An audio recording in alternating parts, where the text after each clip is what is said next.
Hospital से रमेश अनामिका और अपनी बेटी को घर ले आया। अब घर पे क्योंकि ताला था। अजी चाबी दीजिए।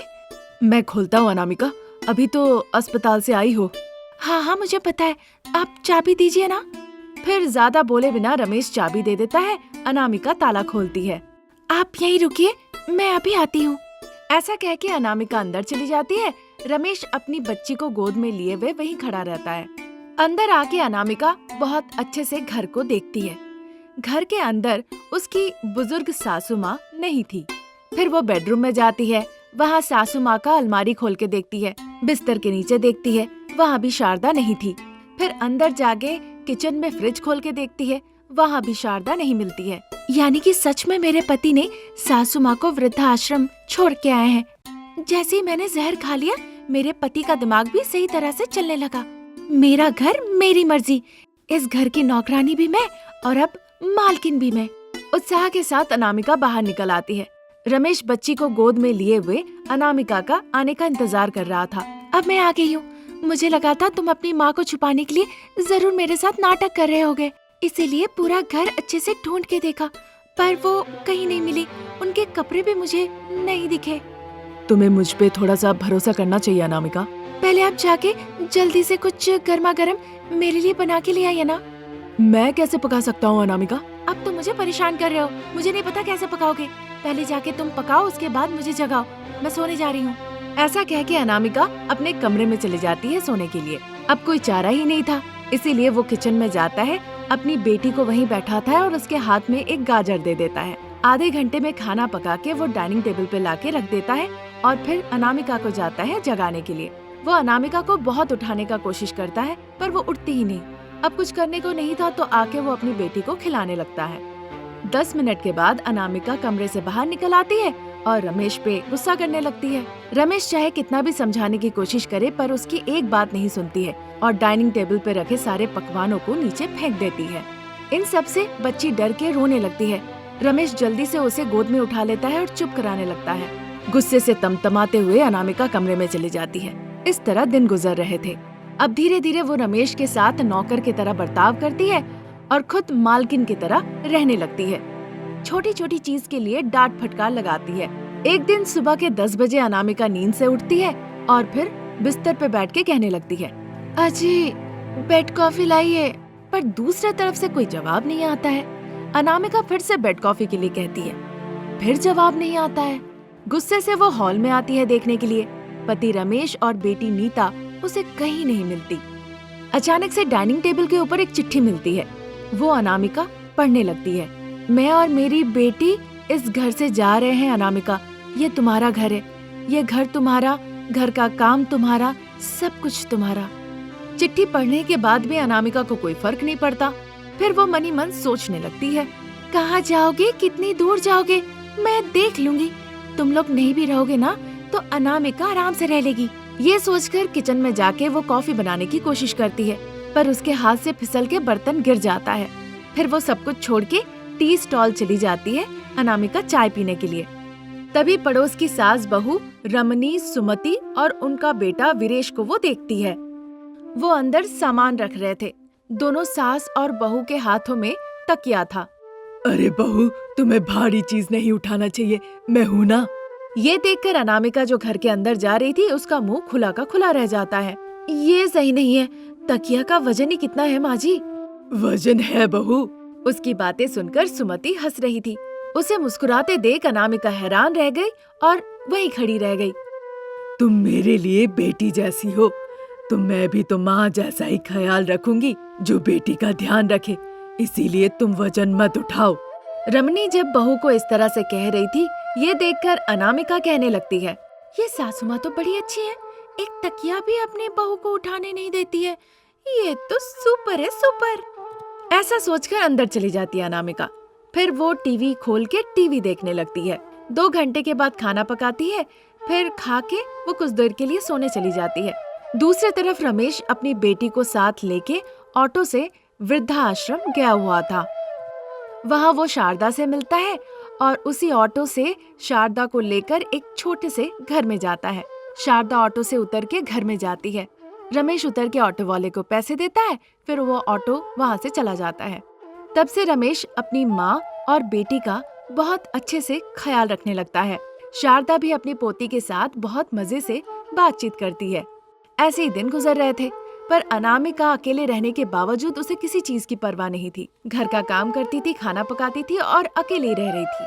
तभी एक दिन अचानक से अनामिका बाथरूम में फिसल के गिर जाती है। उसे बहुत जोरों की चोट लगती है। अब उसका पैर सूज जाता है। बहुत ही मुश्किल से अनामिका घर से बाहर आती है और अपनी पड़ोसी सास बहू को देखती है।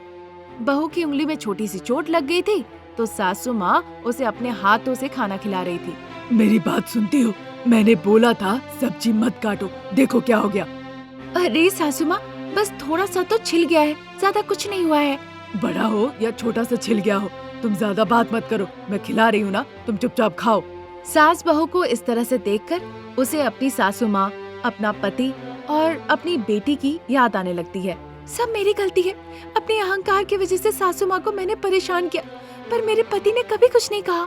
मेरे इस बर्ताव के बाद भी उन्होंने मेरे लिए बहुत कुछ किया है, बहुत प्यार दिया है। मैं इस तरह से अकेले अकेले नहीं जी सकती।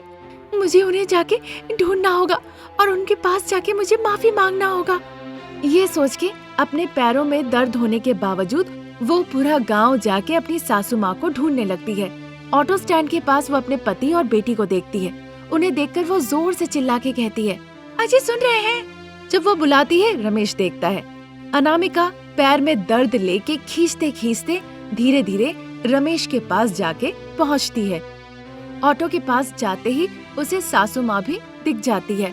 सासू माँ के पास जाके अनामिका उनसे माफी मांगने लगती है। उसके बाद अनामिका, शारदा, रमेश और उसकी बेटी सब एक साथ मिलके उसी ऑटो से अपने घर लौट आते हैं। एक गांव में एक बहुत ही गरीब परिवार था, जहाँ रहते थी सास शारदा और बहू अनामिका। वो एक पुराने मिट्टी के घर में रहते थे जो टूटने के कगार में था। अनामिका के 2 बच्चे थे। बेटे का नाम था हरि और बेटी का नाम था नीता। भाई बहन हरि और नीता सरकारी स्कूल में पढ़ाई करते थे। अब सास बहू के पति प्रसाद और रमेश गल्फ में गए थे जीविका चलाने के लिए। इधर सास बहू खेत में काम करते थे और जो पैसे कमाते थे उसी से अपनी जीविका चलाते थे और बच्चों का ख्याल रखते थे। उस दिन भी हमेशा की तरह वो बच्चों को तैयार करती है। फिर शारदा घर के बाहर एक चौकी पे बैठी थी, वहाँ बच्चों को ले आती है। सासू माँ, मैं बच्चों को स्कूल में छोड़ के अभी लौट के आती हूँ। तुम्हें जाने की जरूरत नहीं है बहू, तुम घर पे रह के दोपहर का डब्बा तैयार करो, मैं जाके बच्चों को स्कूल में छोड़ आती हूँ। ठीक है सासू माँ, लेकिन ध्यान से रास्ते से जाइएगा और अच्छे से लौट आइएगा। क्या कहना चाहती हो? मेरी उम्र हो गई है, मुझे आँखों से ठीक से दिखता नहीं, तुम्हें नहीं पता, यहाँ खड़े खड़े मैं आगे के आधा किलोमीटर देख सकती हूँ, इतनी शक्ति है। क्या सासू माँ, आप बच्चों के सामने अपनी बेइज्जती करा रहे हैं? मैं अगर बच्चों को बता दूँ ना कि खेत में आपने क्या कहा था तो हंसने लगेंगे। आप वही चाहती है क्या? नहीं जरूरत है बाबा, वो गंदा दांत निकाल के हंसोगी वो देख कर ही मैं यहीं पे अपना दम तोड़ दूंगी। उसके साथ बच्चे भी तुम्हारा साथ देंगे तो घर पे रहना मुश्किल हो जाएगा, नहीं चाहिए। इसीलिए कह रही हूँ, सावधानी पूर्वक स्कूल जाइए और बच्चों को स्कूल में छोड़ के सावधानी से लौट आइए। अनामिका की यह बात सुन के शारदा चिढ़ जाती है पर कुछ कहती नहीं। फिर बच्चों को लेकर वो उन्हें स्कूल में छोड़ने के लिए चली जाती है। अनामिका घर में दोपहर के लिए डब्बा बनाने लगती है ताकि वो खेत में काम के बीच उन डब्बों को खा सके। उसके बाद अनामिका घर के बाहर बैठ के शारदा का इंतजार करती है। फिर शारदा के लौट आने पे वो दोनों बात करते करते खेत की तरफ चली जाती है। इसी तरह दिन गुजर रहे थे। फिर दिवाली का त्योहार आता है। सास बहू तैयार हो जाती है और बच्चों को भी तैयार कर देती है। फिर बाहर जाके दीप जलाते हैं। पूरा गांव पटाखे और दीप की रोशनी से जगमगा उठा था। ये सब देखकर हरि और नीता बहाने करने लगते हैं। माँ, मैं और बहन जाके बाहर में पटाखे जलाना चाहते हैं। हाँ माँ, मुझे भी भैया के साथ चलाना है। नहीं बच्चे, हम बहुत गरीब हैं, हमारे पास उतने पैसे नहीं कि उन पैसों से हम पटाखे फोड़ सके। तुम्हारे दादाजी और तुम्हारे पिताजी दूसरे देश से पैसे नहीं भेजे हैं। पटाखे फोड़ने की जिद ना करो। जब तुम्हारे पापा और दादाजी आएंगे तो मैं कहूँगी तुम लोगों के लिए पटाखे ले आने के लिए। पिछली दिवाली में भी आपने यही कहा था, पर पिताजी और दादाजी तो आए ही नहीं और पटाखे भी लाए नहीं। वो वहाँ से भी हमें नहीं भेजते हैं। हम बस सबका चेहरा देखते हैं पटाखे फोड़ते हुए और हम रोते रोते सो जाते हैं। हाँ माँ, इस बार ऐसा नहीं होगा। हमें इस बार तो जरूर पटाखे चाहिए माँ। इस तरह से कह के बच्चे मुंह लटका के बैठ जाते हैं। फिर शारदा बच्चों को अपने पास बुलाती है और कहने लगती है, बच्चे, दीपावली का मतलब है दीपों का उत्सव। ये हिंदू का उत्सव है। दीपावली यानी कि खुशी का त्योहार। दीपावली में सुबह से ही सारे परिवार व्यस्त रहते हैं। लोग नए नए कपड़े पहनते हैं, दोस्त रिश्तेदार से मिलते हैं, उन्हें अच्छे अच्छे तोहफे देते हैं। दादी, फिर वो पटाखे कब जलाते हैं? वो पटाखे नहीं जलाते हैं बेटा। शाम के वक्त घर के बाहर वो मिट्टी के दिए जलाते हैं। विजयी होने के लिए, खुशहाल रहने के लिए वो आज के दिन माँ लक्ष्मी की पूजा करते हैं। ये त्योहार अंधेरे को रोशनी से दूर करने का त्योहार है। दिवाली विजय होने का प्रतीक है। फिर कैसे दिवाली में पटाखे फोड़ने की हमारी इच्छा पूरी हो पाएगी दादी? मैं और दादी इस बारे में सोच के कुछ करते हैं। तुम लोग दीप जला चुके हो तो इसीलिए जाके आप सो जाओ। इतना समझाने के बाद भी दोनों बच्चे पटाखे को लेकर जिद पकड़ के बैठ जाते हैं। गुस्से में आके अनामिका दोनों बच्चों को कस के एक एक थप्पड़ लगाती है। इस वजह से बच्चे रोते रोते चले जाते हैं सोने के लिए। शारदा अनामिका को डांटती है, फिर वो बच्चों को जाती है ताकि वो बच्चों को अच्छे से मना सके। अनामिका खड़े खड़े रोने लगती है। सभी लोग बाहर दीप जला रहे थे, पटाखे फोड़ रहे थे। मुझे माफ कर देना बच्चे, तुम लोगों की छोटी छोटी ख्वाहिश भी मैं पूरी नहीं कर सकती। अब मैं क्या करूं बताओ? तुम्हारी माँ बहुत गरीब है, जो पैसे कमाती हूँ उससे 2 वक्त खाना नहीं मिलता। फिर मैं तुम्हारे लिए पटाखे कहाँ से ले आऊं? ये सोच के अनामिका बहुत दुखी हो जाती है। थोड़ी देर में वो खुद को संभालती है। आज त्योहार के दिन भी मैंने तुम लोगों को मारा, इसीलिए मैं खुद को आज सबक सिखाऊंगी। तुम लोगों को खुश करने के लिए मैं पटाखे चोरी करके ले आऊंगी। आज त्योहार के मौके पर मुझे तुम लोगों को खुश करना चाहिए। बदले में मैंने तुम लोगों को रुलाया।